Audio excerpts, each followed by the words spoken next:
Well, for more, let's cross live now to Kramatorsk to have a word with our correspondent there, Gulliver Cragg. Gulliver, what more do we know at this stage about the circumstances surrounding the sackings of these two individuals announced by Zelensky last night?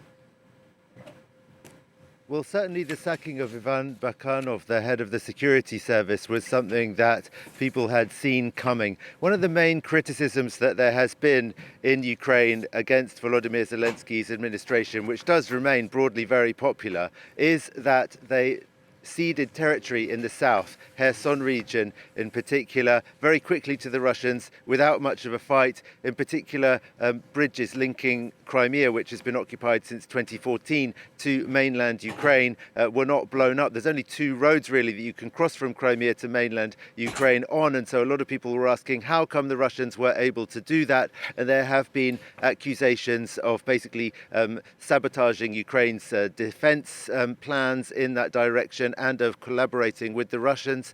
There are now, in those areas of southern Ukraine that are occupied, numerous former members of Ukraine's security services. Perhaps we consider them still members, but I think that they would become former members as soon as Ukraine would get their hands on them again, who are collaborating with the Russian occupation authorities in those areas. And so it's a big problem, and ultimately I think President Volodymyr Zelenskiy had to decide that the buck stopped with the man at the top, Ivan Bakanov, who is a childhood friend of his and who had worked with him in his television production companies. So it was a very controversial choice when Volodymyr Zelensky named this man at the top of the security services in 2019. People were saying, he's just a friend of yours. He is not at all a person who's got experience in this very complicated domain. Volodymyr Zelensky at the time said that's exactly what's needed to clean this security agency out. It's infiltrated, it's corrupt, it needs somebody fresh in order to clean it out and reform it. The kindest thing one could say is that Ivan Bakanov failed in that task.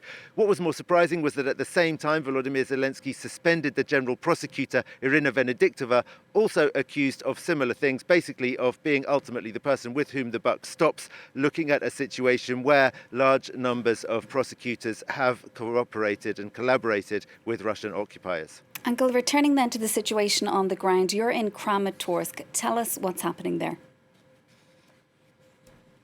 Well, overnight we heard a lot of booms earlier on in the night, and they seem to be quite far away. The local person who's pretty well up on what these sounds mean says that they are outgoing fire from just outside the city, from high points from which the Ukrainians can fire.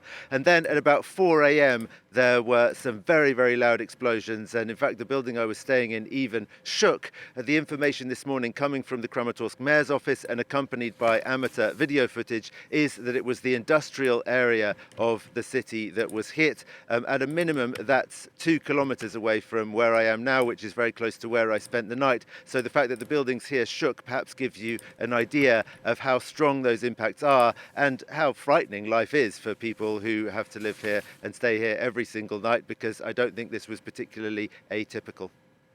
Gulliver Cragg reporting live for us there from Kramatorsk.